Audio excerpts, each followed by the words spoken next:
I'm Tim Draper, and I invest in big ideas before they become the next big thing. I invested in Tesla, SpaceX, Twitch, all when they were just a sparkle in that entrepreneur's eye. This season, I'm traveling the globe to find game-changing entrepreneurs with world-transforming ideas. I'll bring these visionary innovators to Hero City in the heart of Silicon Valley, where they'll compete for $1 million investment. Here's the twist. You, the viewers, can vote for your favorite entrepreneurs and help them secure a spot in the finale. Who will rise to the challenge and secure the funding to turn their dreams into reality? Let's find out together on Season 7 of...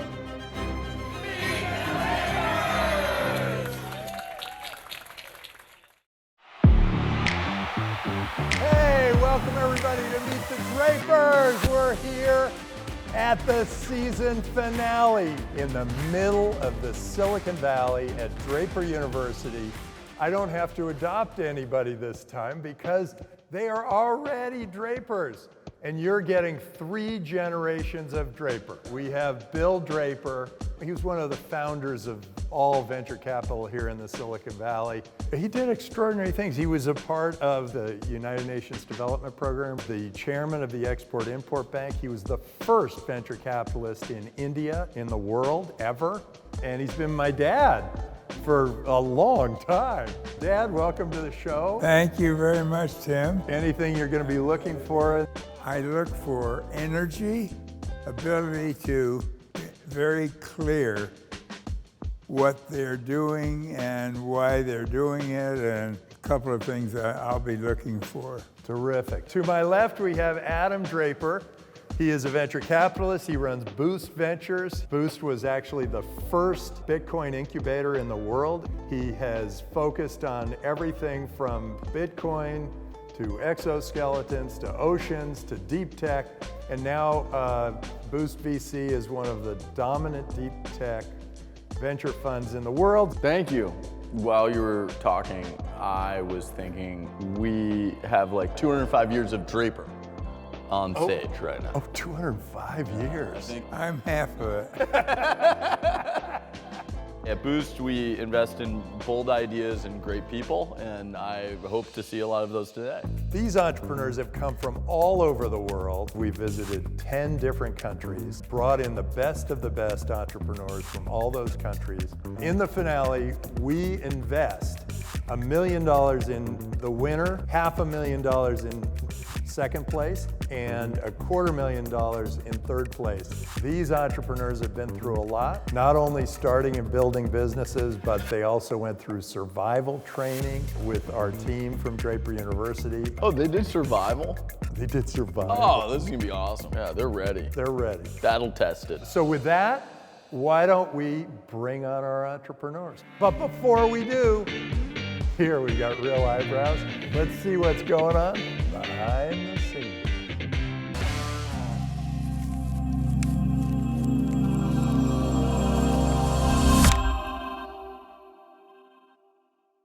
I think of all the presentations we made, that was the one where we felt the most relaxed. This is for you and Bill. Oh, look at this. Nice to meet you. This is for you. Is that wood? This is a rocket fuel. Rocket fuel! You bet. You're doing, that's what you're doing? I'd like you to imagine just a day without access to your credit card, or a week without the ability to fill up on gas. How about months without weather forecasting? Space isn't just for astronauts anymore.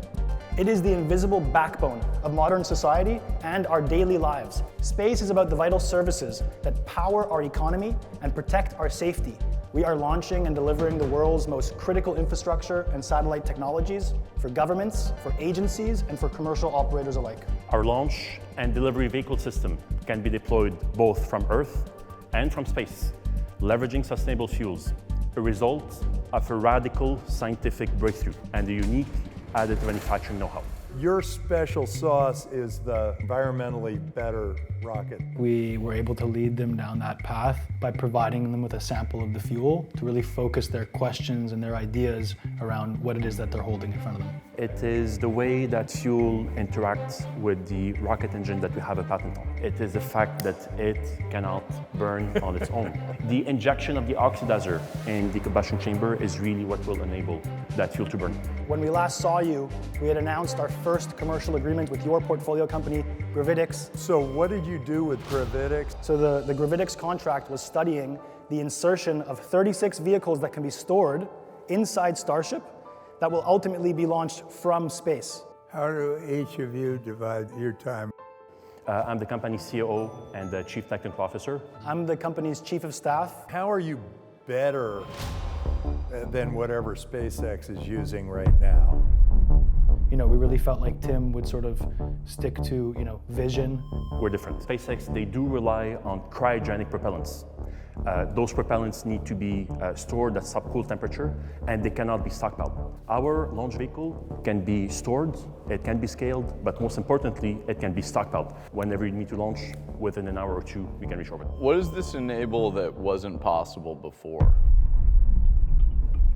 Rapid reconstitution and replenishment. So today, if you fuel a SpaceX rocket or a Rocket Lab rocket, it has to go. It has to fly, right? You fuel it, it's got to go. I did not invent hybrids. They've been around since the 30s.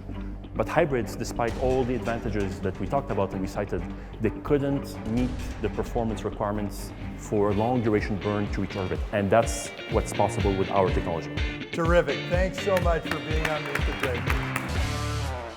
Dad, what did you think of reaction dynamics? I like the energy. Pretty clearly told us what they're trying to do. I would have to get out to outer space to really see it. To really focus. Adam, what'd you think? They knew every question, they had a great answer, and it feels like it comes from a very good place of just wanting to truly innovate in space. Also, it's pretty cool to just like hold fuel that's launching something into space in November. It's pretty cool. So, let's bring on our next entrepreneur.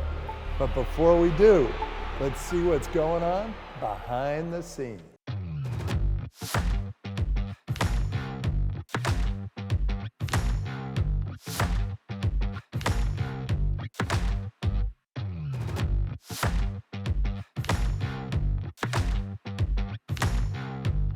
Hello guys, I'm Amanda and we are here at the season finale of Meet the Drapers.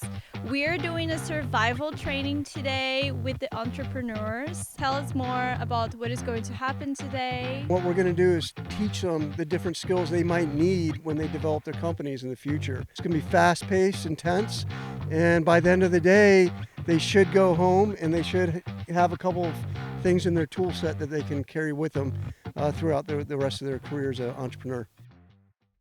Being on the final with an exceptional bunch of people, leaders, I'm just proud to be a part of today's episode. As an award-winning Oscar and BAFTA film producer, I know all too well the challenges faced in the traditional, highly centralized media and entertainment sector. Current model of media distribution is completely broken for all three stakeholders. As consumers of content, you cannot monetize your consumption. You cannot invest into the content that you consume.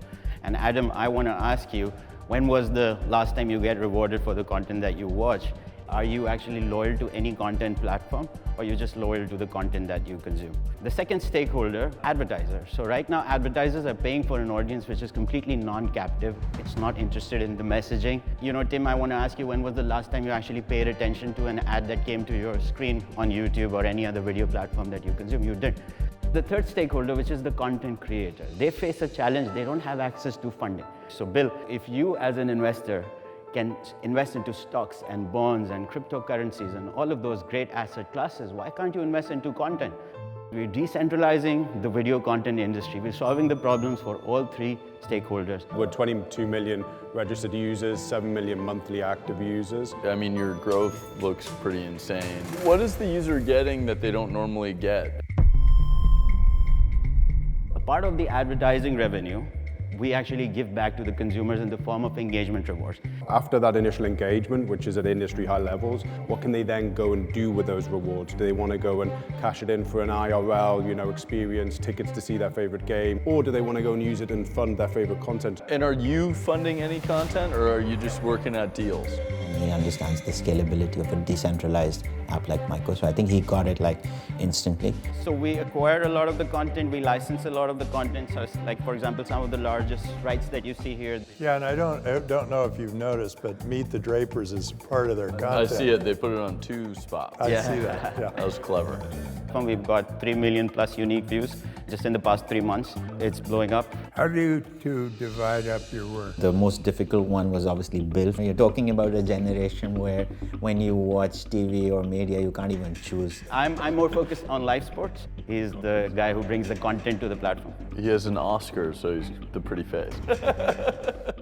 I understand the entertainment industry and the traditional side, and I saw the opportunity to really crack some of those problems that are so key to making content. Can people be paid in Bitcoin? No, only on the Myco token, which is being built on the Aptos blockchain. I thought because we said we couldn't take Bitcoin, that might have been like they're gone. Terrific. Thank you two so much for being on Meet the Drapers. So Adam, what'd you think of Myco? People have talked about rewarding the viewer for a really long time. It's been a hard problem to solve. Are you concerned that somebody else will just be a fast follower? I actually think his answer on the philosophical take is the right one. There's going to be a breakout in this. Dad, what'd you think? I'm kind of on the fence on this one. Media needs some sort of a shake-up. They have been very effective for us. Let's bring on our next entrepreneur. But before we do, it's all in the eyebrows. We're going to be doing a couple different training scenarios with them, all paintball based. It exemplifies leadership skills under pressure, and then also being versatile, adaptive, communicative. Communication is huge.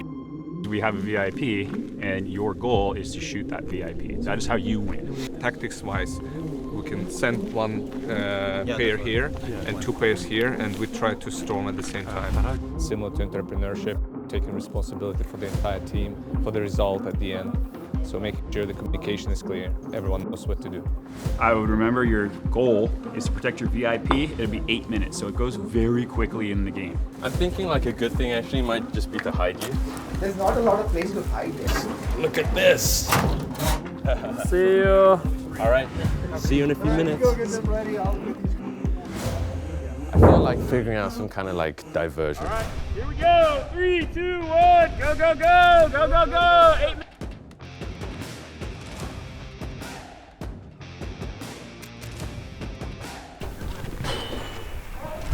With the rest of it.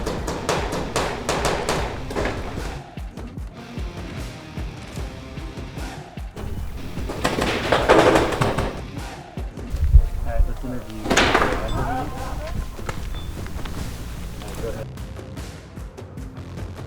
He's definitely hiding somewhere. Fantastic working with the guys. We had a great strategy, which we pretty much agreed upon immediately. Our guy's still in there, so we're pretty confident of this round. Where the hell did he disappear, man? Over here, buddy. It was a 2-to-1 ratio. All they had to do was protect their VIP and keep them alive. Even though they all died, they accomplished their mission. There's an old saying, leave no stone unturned.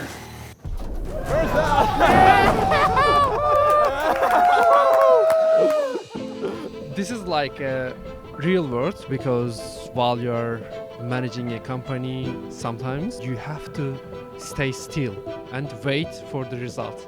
And it's really difficult because you are not taking any action, you are just waiting. Taking action is really easier than just staying still. It was really exciting day. We are here for finale. It was just before the inception of WeWALK. I was in New York City. While I was going my hotel, I was using my traditional white cane with my one hand, and I was holding my smartphone with the other. to check the GPS direction. At the same time, I had to pull my luggage with those 3 fingers. And not surprisingly, I bumped into a pole. And this is not only my problem. There are more than 250 million visually impaired people. We created the patented Smart Cane technology.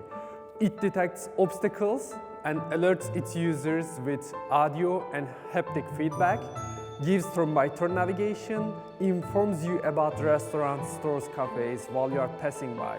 Moreover, we build an ecosystem with our software service. We've got over 7,000 users across the globe, supported by a distribution network in over 25 countries. How much are the canes and then how much is the subscription?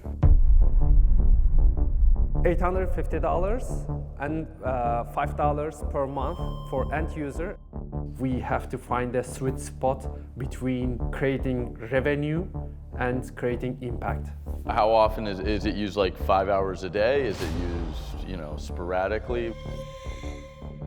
We've had some users that have just bought WeWALK for the obstacle detection capabilities, and they found it to be life-changing. But we've got some visually impaired people who are explorers, for instance, who love to use their smart cane to check out unfamiliar places as well. If you multiply out 250 million people by $1,000, you got a $250 billion market size. Maybe you can go into that and how many people actually will get this thing. When I heard their question, I became so happy because it showed their interest. And for Smart Cane 2, being that it's the first Smart Cane to look and feel like a traditional white cane, we're not just going after those 50 million cane users, but actually those 253 million visually impaired people worldwide, because they can still use our software app package for a monthly subscription. They just miss out on the obstacle detection features and the enhanced usability of using our Smart Cane. Right now, there is no such technology. Our target is to reach all those blind schools, blind agencies all around the world and make WeWALK the de facto mobility aid. How did you find each other? In a social innovation program. All our technologies are based on our lived experiences. Fantastic. Thank you so much for being on Meet the Drapers. So, Dad, what'd you think? God, I thought it was wonderful. Any way we can help them, we should do it. Wow, almost made me cry. Adam, what'd you think? I love when I can relate superheroes to founders, and they're building Daredevil stick. Good go-to-market. Size of market, like I don't know how far they're gonna get charging $5 a month. But if you're blind, you pay whatever. Well, I'm saying that they should probably charge more. Charge more? Yeah. Oh, yeah. Than $5 a month. Like, I think it's a good service. Let's bring on our next entrepreneur, but before we do, it's all about the eyebrows. Gentlemen, welcome to the iteration called Build a Boat. So right now we've got you guys broken into teams. You guys are gonna have exactly 5 minutes to plan. When the 5 minutes is up, it's gonna be game time, all right? So the mission is to build a raft to sail across our bay here, and then successfully would be completing with somebody dry. That's the objective. All right, with that said, your prep time has started. Okay, what do you want to do? Is there anyone built such kind of thing before? No, not me. If there's a cap with those barrels are going to be the best. We could put wooden stuff on top of the barrel. Yeah. Then we can tie them together. Go for that. And who are we choosing to keep dry? I think Corset. Right, so the other thing is one person on top, the rest in the water, just dragging them. Okay. This is not a very good flotation. Yeah, I agree. We're thinking like, this looks like it's been used quite a bit. Did these float? But I'm saying, what do we need to grab right off the bat? All right, that's time. Go ahead and start building your apparatus. All right.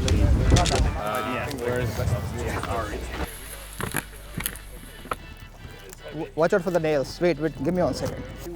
Here, let's do it this way and on that one too. Got it. I think, guys, this one is so broken. How many PhDs does it take to tie it down?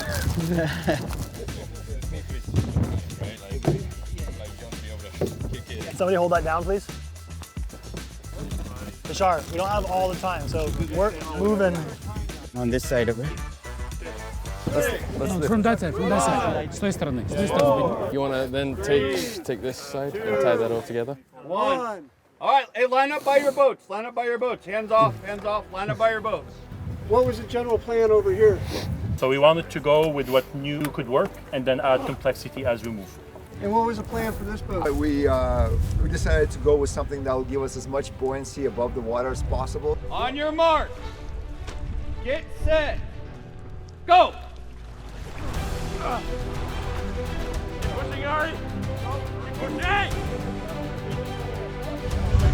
Good job. Nice. What's that?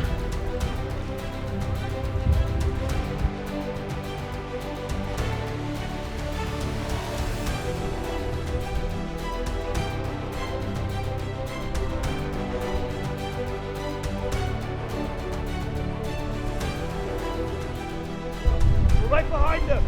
Right behind them. Clearly about to beat them. Let's keep it. Push. Hey,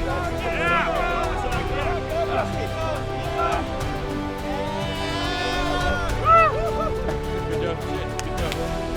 Nice. Hey, good. You're the engine.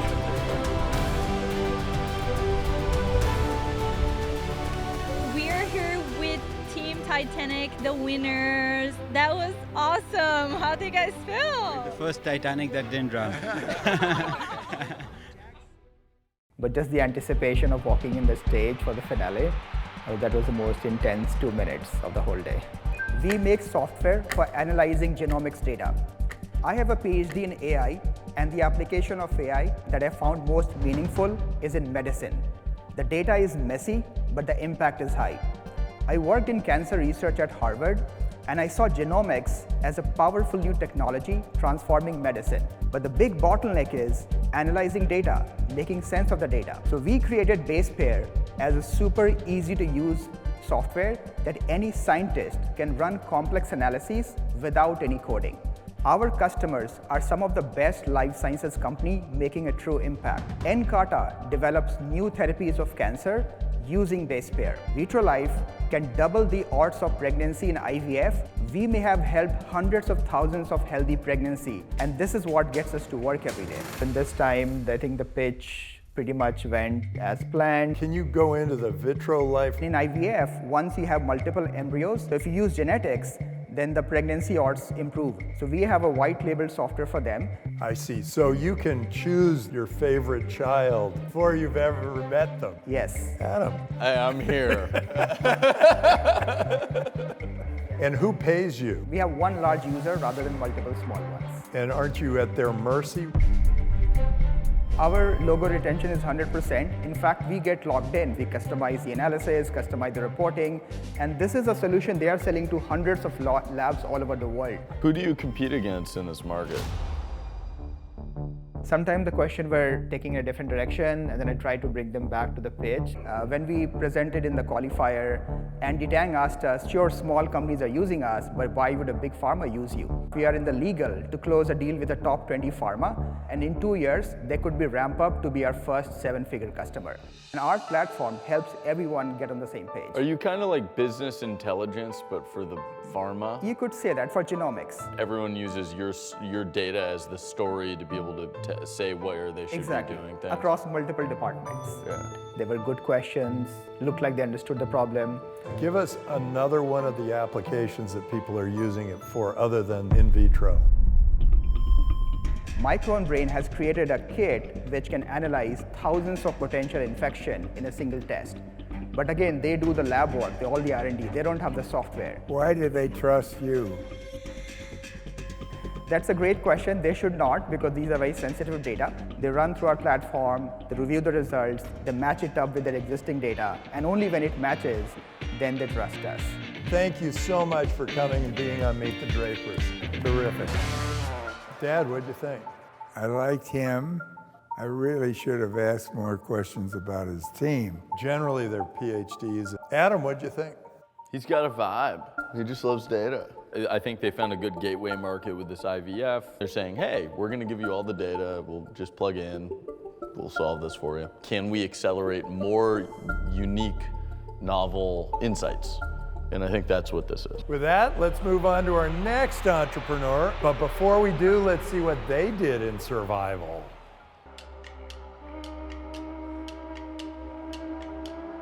This is Stone 27. It was built for Burning Man several years ago. If you're afraid of heights, it's going to be a little bit challenging. The best part is the view.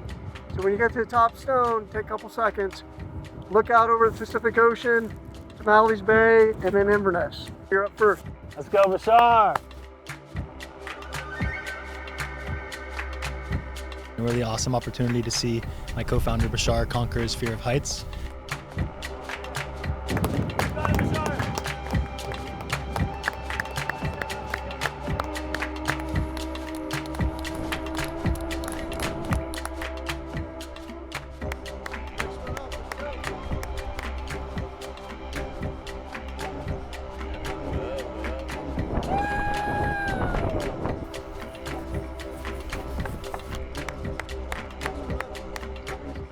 That one is scary. Nice. Wow.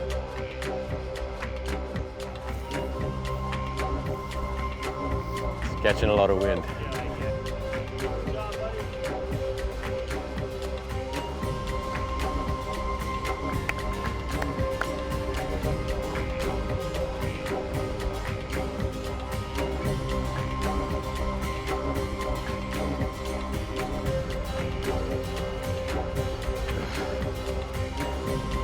Man, almost face planted.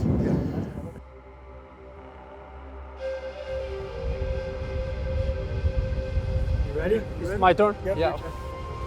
So let me understand the structure first. All right, so right in front of you, Okay. this is a rock. Maybe suspended. Oh, okay. So it's about 3 feet wide. To hold? There's a cable Where is it? right there. Ah, okay. There's no way. Yeah. Amazing, dude.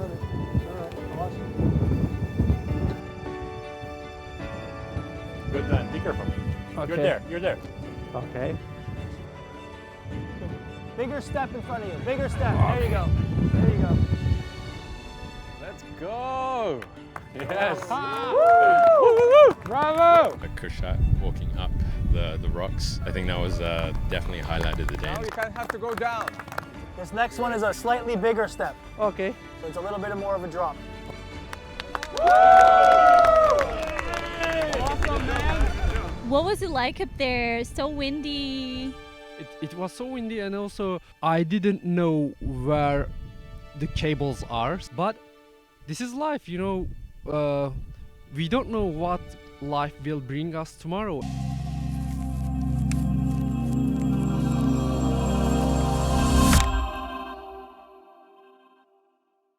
I was extra nervous because of the fact that I was voted back in. Over the next 20 years, over $100 trillion will be transferred to millennials and other digital natives. Yet wealth management industry is not ready. It is stuck in the past, outdated, not inclusive, not scalable. With 15 years in financial services, I have witnessed this myself. We have developed a fully in-house, AI-powered, modular, cloud-based platform that digitizes every aspect of the wealth value chain. Our two core products are Wealth Operating System for financial institutions and a Family Operating System. The whole wealth management industry is facing a Kodak moment. So we're a family. What would the AI do for us? Based on your input and your preferred risk profile, the AI will generate portfolios. Basically, here's my portfolio. Cash, Bitcoin, startups. Is that well balanced? What would the AI say? Does not compute, does not compute. We have achieved much progress since we last met, and we have landed our first large financial institution as a client. We have achieved 70% year-on-year revenue growth. By investing in us, you'll be investing in the future of wealth management, accessible, inclusive, and AI-powered. You're kind of saying, hey, families, use our AI, right? Rather than like, hey, learn how wealth management works. It feels to me like a lot of people have this problem of understanding the wealth management side. Is there something you're doing to bridge that gap? Education is something that is very close to us. First of all, we'll do it for a family office. It will digitize the entire operation. I run a personal financial education blog. I would love to make that a part of what we do. Why do you care? Why are you doing this? What I tried to do for many years, I just tried to buy a system. I bought some systems I couldn't afford. I'm not saying this is not a competitive market, but for me there was nothing. And the other, I would say, deep personal reason is that I survived Kazakhstan through the collapse of the Soviet Union. I know what an inclusive wealth system looks like, and I know it's not good for anyone. I felt the biggest connection when things got very personal. Who is working with you? 28 people now, including myself. We have a big office in Singapore, but our biggest office is in Kazakhstan. Thank you so much for being on Meet the Drapers. So, Dad, what did you think of old Sus? I liked him. I don't think he convinced me that he had a feel of customer. I liked his answer on the fall of the Soviet Union. You know that was a very tough time for everybody in Kazakhstan. You know, I think a lot of people are having this conversation internally in their families. I think a big part of it really is that education side, where he didn't hit, I want people to be awake while managing their money. And it feels like it's like trying to automate everything. Families are complicated. I should be able to see, like, you know, my dad is just Bitcoin Cash and like be like, yo, Dad, what are you thinking? More Bitcoin. More cowbell. Why do we have any cash? Let's move on to our next entrepreneur. But before we do, let's see what's going on behind the scenes. Real quick, just kind of an orientation on the range. We're going to be shooting on the steel at 15 meters, just to let you get used to the firearms if you haven't shot this platform before. We might shoot from back there later. Right here, buddy. Go ahead and put your ears on for me. I've never done this before yet. No, that's okay. What's your name? Amit. Yep, just like that. So we're going to kind of close these up. Open your feet up just a little bit for me. Yeah, there you go. We're going to start on the target on the left, okay? A successful entrepreneur has to be patient. You shoot with your head and just take a breath, because when you squeeze the trigger, sometimes it's too late. Same thing with the company. It's important to keep an eye on the target and really ensure that you don't have any sunken cost fallacy. And shooting is the same thing. 9 out of 10. You're a little bit. Okay, shoot this. Okay. Yep. Slowly let your finger out. Feel that click? Yes. Go ahead. Okay. And lock it right in. Slow and steady. Slow and steady. Let the gun surprise you. Do you think this challenge today is tied up to entrepreneurship? Yeah, it's all about learning a new skill, and it's also about focus, because you have to be very steady when you make the shot. So we got to figure out who's going to be the champion, and we're going to form a line. Everyone gets one shot at the center steel target. Whoever makes it gets to move back. Everyone else, we got to watch the champion. All right? Nice.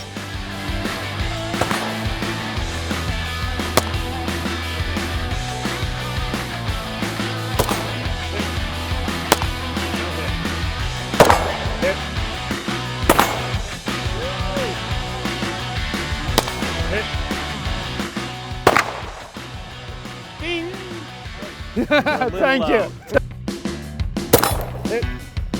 Don't worry about him. He can't hit anything. Miss. All right, here we go. Round 2. Hit. Yes. No hit. Oh! Out.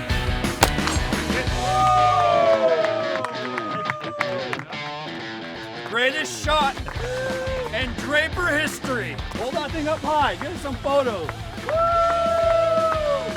Yeah, shout out to the team. I've been spending all your money practicing shooting. Surreal. Always surreal to be back. Yeah, it's been a great journey. I see Tim, you've already met, our AI-powered superhero, Captain FailSafe. He's protecting the world from crypto hacks. I'm sorry to say it, but your crypto is at risk today. State-sponsored hackers, North Koreans, every bad guy out there is weaponizing AI, social engineering, and they're winning to the tune of billions of dollars annually. In fact, the largest hack ever just happened. $1.5 billion was stolen from Bybit, and here's the kicker. FailSafe would have stopped that hack. Good line. The Achilles heel of any system, of any security system, is its complexity. Our system takes 5 minutes to set up. Our competition takes days. It's precisely that ease of use and that simplicity that has driven many of the world's top blockchain companies to already trust FailSafe to protect their assets, even at our early stage. We've already signed multiple deals with distributors who are essentially security auditors that are scaling our outreach efforts. We have the tech, we have the team, and we have the traction to prove it, and we want you to join us on our mission to saving the future of crypto. How would you have solved Bybit hack? So we actually replayed that attack. We protect multi-sig wallets. Whitelisting, there's a number of mechanisms. That attack would have been caught by our technology. It does boil down into technical details. I was a little concerned about diving into the weeds. Would it have been caught by anybody else? Not that we have seen. Would this be something that Coinbase would use? We're working with a few exchanges today. Through you, I think we would love to get in touch with the Coinbase folks. We found that stablecoin issuers are the ones who are more forward with us. But like, what's the next level of security? Actually, I'd just like to preface that by saying we're going further up the funnel because, to be honest, anyone can be socially engineered into anything. Singapore's largest cybersecurity vendor has reached out to us and said, hey, actually, we'd love to bundle this product with you so that we can catch hacks even earlier on. Do you ever reach that end customer? End users don't pay for cybersecurity. They expect the platforms they use to be the ones to investing robustly in cybersecurity. How are you distinguishing yourselves from all the competition? It's so incredible to see Bill at it. I'm not sure that there are many people in the world at this age who would be grilling us on live TV like this. We are really the ones that have been able to prove consistently that we would have stopped these hacks from taking place. Say there's probably only 3 other companies right now that are attempting to do what we're doing. We're also very aggressive with the way that we go to market. We are empowering security auditors who are already doing these code audits to sell our tech straight to their customers. Great, well, thank you so much. So, Dad, what did you think? I don't know, there's so much competition that they didn't answer that well. Adam, what'd you think? I like it. I like them. They showed a lot of character. We need more people who are figuring out simple ways that the average person can feel safe in the crypto industry. I don't know technically why they are better. I just think, hey, more smart people targeting this is going to be amazing. All right, so let's bring on our next entrepreneur. God, what a day, huh? Great day. Amazing. Good day. So we're here for the final challenge, and as you can see, it's gonna be pretty cold. Tell us more about it. So we do the ice plunge really to show people that even though something's uncomfortable, they can jump in the cold water and get through the discomfort. The ice plunge, I think, was the one that everyone was, definitely not looking forward to. It's not because it was an ice plunge, but because it was just at the end of everything. Just psych yourself up. Yes, thank you. I would never have signed up voluntarily for an ice challenge, but when the challenge presented itself, you have to go for it. Because I've tried it in the past and I never survived for more than a minute. You ready? Okay, here we go. 5, 4, 3, 2, 1, go. 2, 3, jump in, here we go. Ah! Nice! Ah! Breathe right in. Out.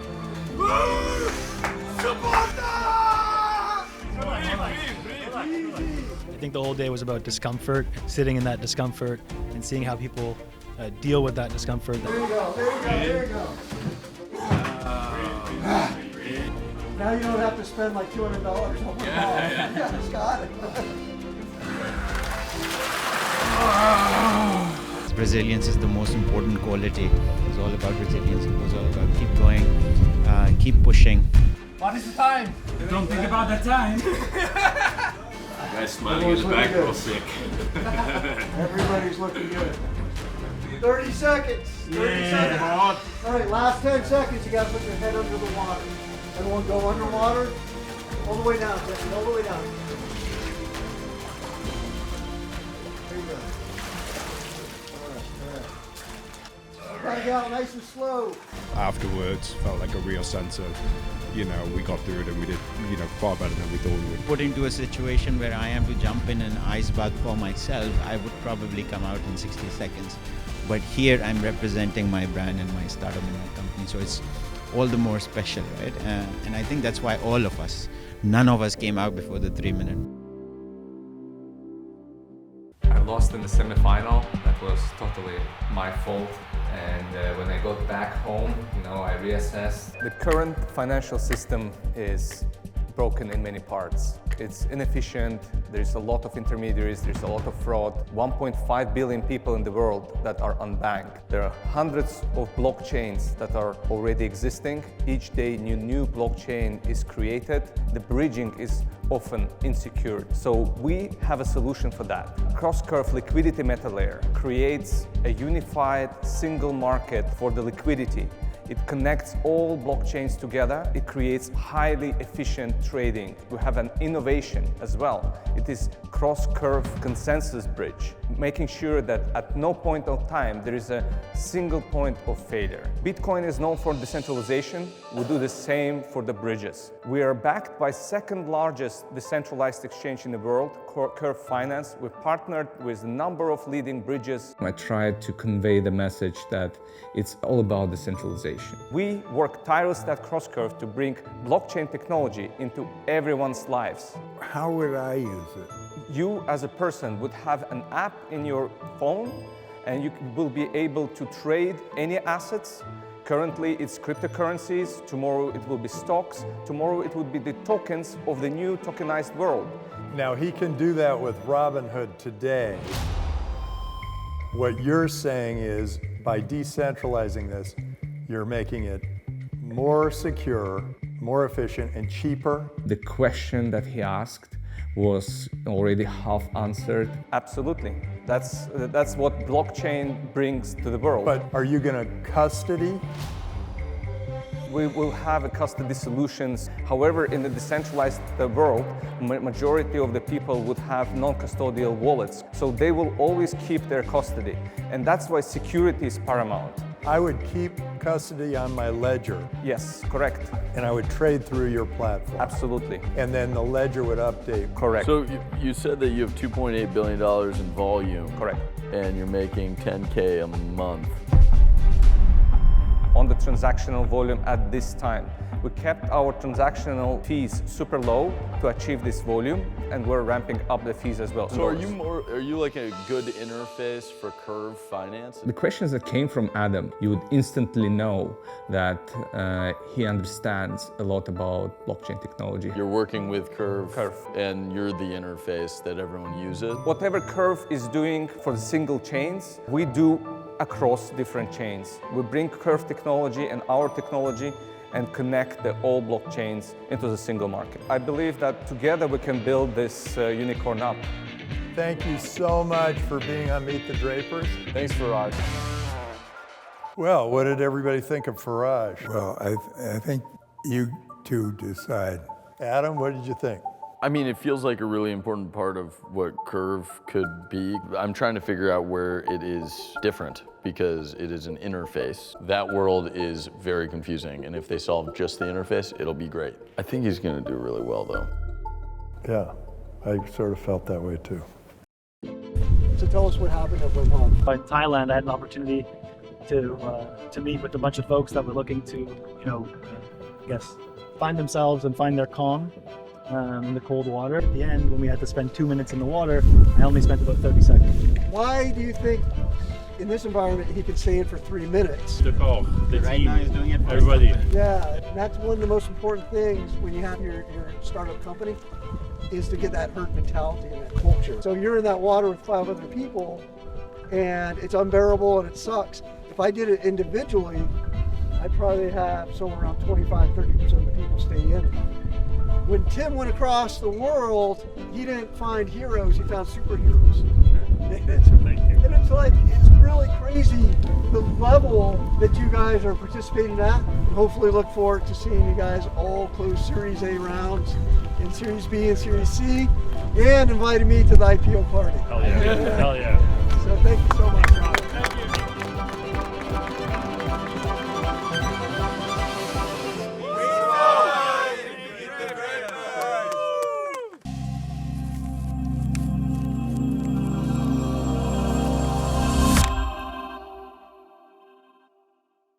This is the first time we've ever done this. We had a survival training for these entrepreneurs. We want these entrepreneurs to survive. Rock, tell them what you did with these entrepreneurs. We take them out into the wilderness, putting them through a lot of different exercises. We are used to working with entrepreneurs and heroes, but this group was really a bunch of superheroes. We do a build-a-boat competition.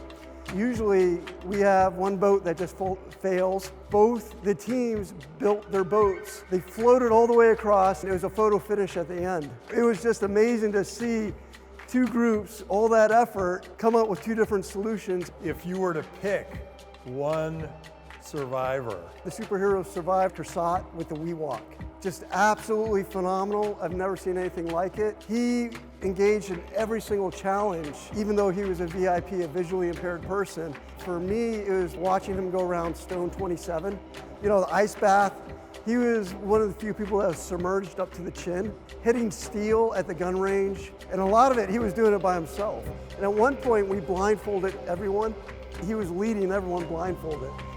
And so it was, oh my God, that's perfect. And then I would have to say Bashar, the Rocket Man, was the dark horse.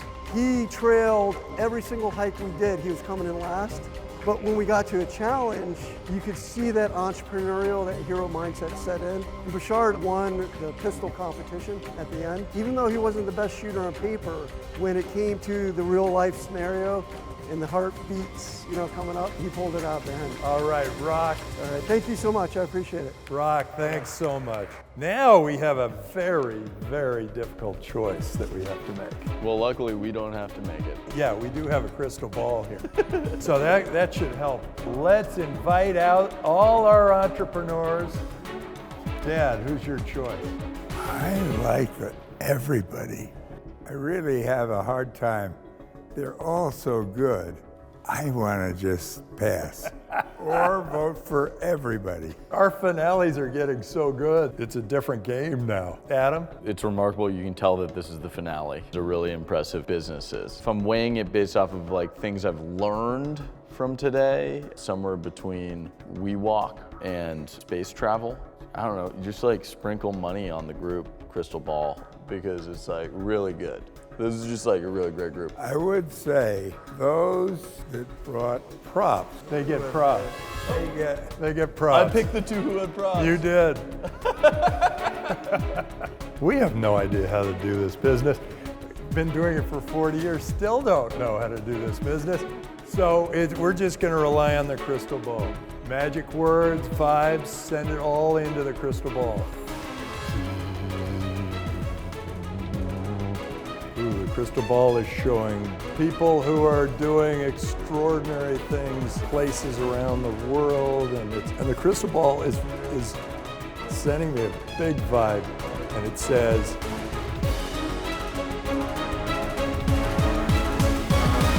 make a deal. We're gonna make a deal. Reaction dynamics. We do $1 million at 18. Myco, we'll do $500,000 at your $20 million valuation. WeWALK, we'll invest $500,000 at your $15 million valuation. Investbanq, we're gonna ask you, figure out what to do with education and then come back. FailSafe, we're gonna do $250K at your $6.9 million valuation. And that might be moved up at some point. And CrossCurve, we're gonna do $1 million at a $15 million valuation. Basepair, we're gonna do $1 million at an 8 safe. So I'll do a 1 at 15.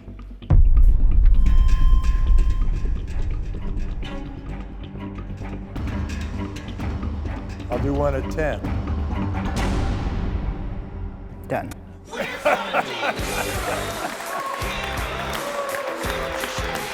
This finale has been as good as we've ever seen. As you know, when we commit on the show, we commit. Deal's done?